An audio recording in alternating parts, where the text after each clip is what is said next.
পর্যটক এটি হচ্ছে ভোলার চরপেশনের বেতুয়া প্রশান্তি পার্ক। আজকে হচ্ছে ঈদের প্রথম দিন। ঈদ উল ফিতরের শুভেচ্ছা জানাচ্ছি। আজকে 31শে মার্চ 2025। আপনারা দেখতে পাচ্ছেন বেতুয়া প্রশান্তি পার্কে হাজার হাজার মানুষ ঘুরতে এসেছেন। তাদের এই ঘোরার আনন্দকে উপভোগ করার জন্য অনেকে এসেছেন মেঘনা নদীর পাড়ে।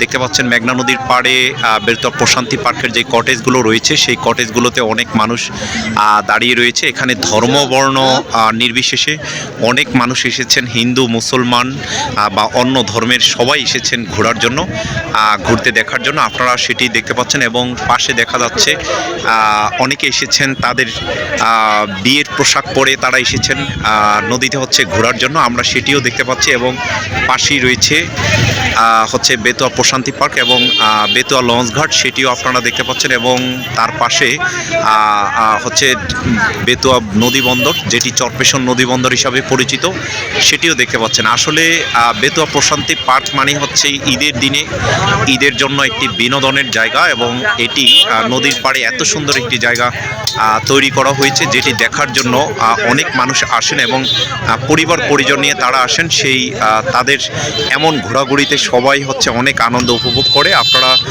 দেখতে পাচ্ছেন বেতুয়া প্রশান্তি পার্ক, সেখানেই হচ্ছে মেঘনা নদীর পাড়ে বাদ দিয়ে হচ্ছে এভাবে তৈরি করা হয়েছে। আমরা সে সকল ভিডিওগুলো দেখতে পাচ্ছি এবং পাশে দেখতে পাচ্ছেন অনেক মানুষ এখানে ঘুরতে এসেছেন। এখানে স্পিড বোট দিয়ে হচ্ছে ঘোরা যায় এবং এই বেতুয়া প্রশান্তি পার্কের পাশেই কুইন আইল্যান্ড রিসোর্ট রয়েছে এবং এখানে যাতায়াত ব্যবস্থা অনেক সুন্দর। অটো দিয়ে আপনারা আসতে পারবে এবং ঢাকা চট্টগ্রাম থেকে যে কোনো সময় আপনারা এখানে এসে বেতুয়া প্রশান্তি পার্কে ঘুরতে পারবেন। তো আপনারা যারা আমাদের ফেসবুক পেজ ইউটিউব চ্যানেলে রয়েছেন তারা লাইক শেয়ার কমেন্টস করবেন, সাবস্ক্রাইব করবেন। আমরা বিভিন্ন সময় আপনাদেরকে এভাবে পর্যটনের ভিডিও দেখিয়ে থাকি। আপনারা সেই হিসাবে আমাদের ভিডিও দেখবেন এবং লাইক শেয়ার কমেন্টস করবেন। সকলকে আবারও ঈদ উল ফিতরের শুভেচ্ছা জানাচ্ছি। ঈদ মোবারক।